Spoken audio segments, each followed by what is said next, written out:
हाँ, क्यू का तो आ गया और आर का नहीं आ रहा, इसको कर दीजिए। क्यों नहीं आ रहा है? इसका मतलब तुम्हें ठीक से समझ ही नहीं आया है। जब क्यू का निकाल लिए तो आर का क्यों नहीं निकलेगा?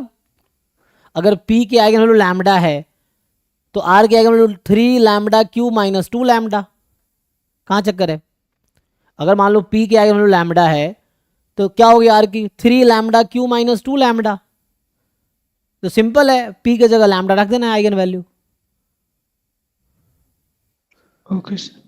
अरे भाई तुम्हारे कॉन्सेप्ट ना सब हिले हुए हैं, तुम्हें ठीक से मैं कह रहा हूँ समझ नहीं आया, ढंग से करो। तुम अब अपना किस लॉजिक से तुम कह रहे हो इसका निकाल लिया इसका नहीं निकाल लिया? ये आसान है, ये मुश्किल है निकालना। नहीं, उसका सेम था ये जो इक्वेशन होता है ना, कैरेक्टरिस्टिक इक्वेशन सेम है अरे क्यू का, कैरेक्टरिस्टिक इसलिए में वो क्यों हो जाना गया है? था। कैरेक्टरिस्टिक में जाने की जरूरत ही नहीं है। जैसे मान लो पी की आइगन वैल्यू यहाँ पे अभी के लिए जीरो ले लो एग्जाम्पल के लिए। तो अगर लैम्बडा टू जीरो लिया मैंने, तो दूसरी आइगन वैल्यू इसकी जीरो है।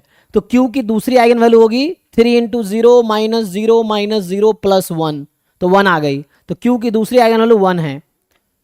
क्यू की पी की तीसरी आइगन वैल्यू 1 है ना। तो क्यू की 3 इंटू 1 माइनस 1 माइनस 1 प्लस 1, तो ये कैंसिल हो गया। 3 - 1 2। क्यू की तीसरी आइगन वैल्यू 2 आ गई। पहला वाला मैंने अभी छोड़ा था।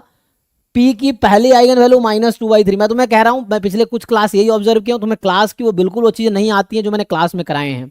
तो ढंग से पहले सिलेबस करो, तुम्हारा सिलेबस ही ठीक से नहीं हुआ है, मैं ये कह रहा हूं।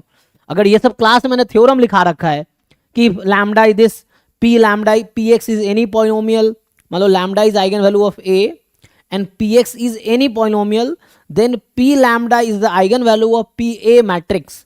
ये सब क्लास में थ्योरम लिखा रखा है, लेकिन तुम्हें कुछ नहीं याद है। कल भी यही हुआ, आज तो इससे कुछ नहीं होगा भाई। ढंग से रिवाइज करो। मैं शुरू से ही कह रहा हूं पूरा सिलेबस रिवाइज करो।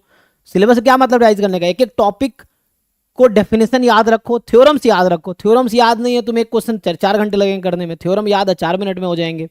ये चीजें हैं। तो थ्योरम याद रखो। जो ये सब थ्योरम यूज कर रहा हूं, जो कह रहा हूं, तुम्हें थ्योरम्स ही याद नहीं है। अभी पीछे तुम्हें बताओ ऑर्थोगोनल मैट्रिक्स वाला क्वेश्चन नहीं आ रहा। ये सब तो भाई बता रहा, तुम्हारी तैयारी वीक है इसका मतलब। उसको ठीक करो ना, अभी बहुत टाइम है एग्जाम में, तो अभी घबराने की जरूरत कोई है नहीं। उसको ठीक करने का क्या मतलब? पूरा सिलेबस ढंग से रिवाइज करो। जो सिलेबस मैंने करा रखे अपना नोट्स बनाओ, नोट्स नहीं बनाए तो अभी बना लो ठीक से। और उसको रेगुलरली पढ़ते रहो रिपीटेडली। मेनली ये है। या उसको खुद से दिमाग में सोचो क्या प्रॉपर्टीज हैं, क्या ही मतलब है। समझ आया कुछ? इसमें सिंपली एक एक करके पुट करो। यहाँ पे पी के जगह पे आइगन वैल्यूज -2/3 है, तो यहाँ रखेंगे 3 × -2/3 का होल क्यूब, -2/3 का स्क्वायर, -2/3 +1, ऐसा करके निकालो। तो ये सब क्यों याद नहीं है तुम्हें रिजल्ट? यस सर, हो गया था अब सब।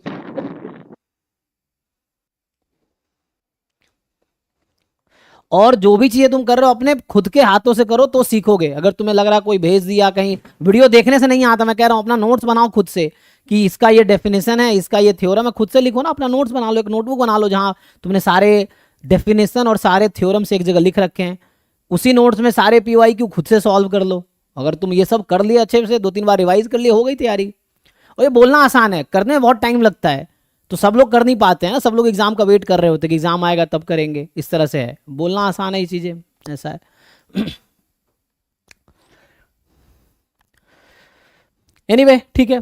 और कोई क्वेश्चन है किसी का जो बचा हुआ?